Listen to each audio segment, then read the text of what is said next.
Here's a poser.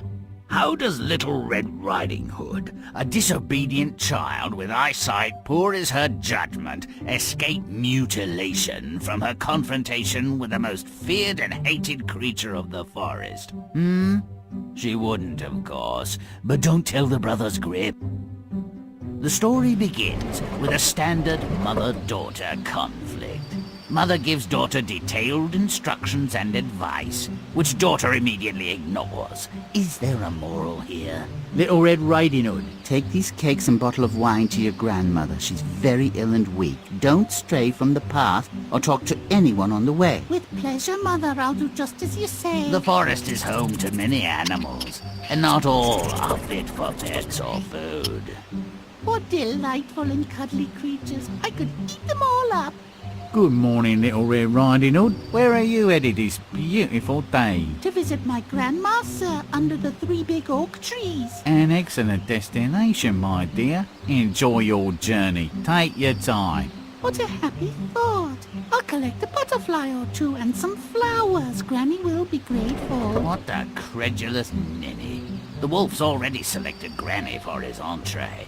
While she dawdles, he's on his way to the 3 Oaks. Granny loves flowers. I'll pick a few. She won't even notice if I'm a bit late. Having previously demonstrated the acuity, if not the temperament, of a rock, no one should be surprised that Red Riding Hood is outmaneuvered by the wolf when she arrives at her granny's.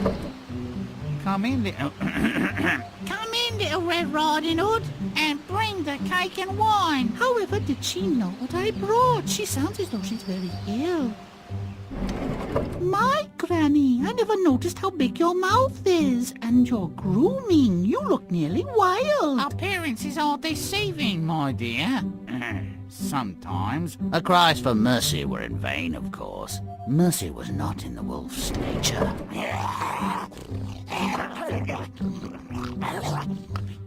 Little Red Riding Hood joined her granny in the dark. I've heard of a room for 2, but this verges on the incredible. All wolves and pythons have more in common than I imagined. Granny? I wonder where you'd got to. I brought cakes and wine. There was a wolf in your bed. What is that smell?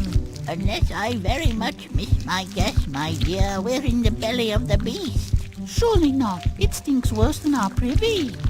But it's a bit cleaner. That looks like Mrs. Schmidt's arm. Very distinctive tattoo.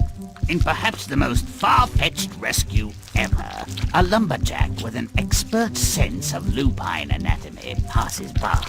This worthy naturalist, noting the wolf's belly is dangerously distended, relieves the creature's distress with his scalpel-sharp axe and simultaneously saves both women from the wolf's digestive juices.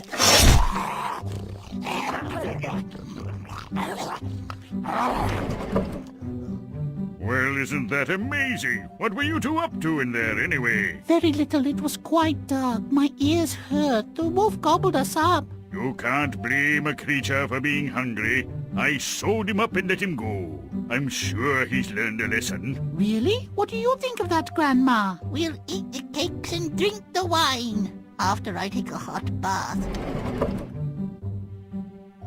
The wolf learned a lesson, all right. They've all got rocks in their heads. What a crock! I mean, what kind of parent sends a child into the woods alone? What child mistakes a savage wolf for her beloved grandma? And nobody dies? If you'd like to add a bit of flavor and spice to this tasteless, if happy meal, play on.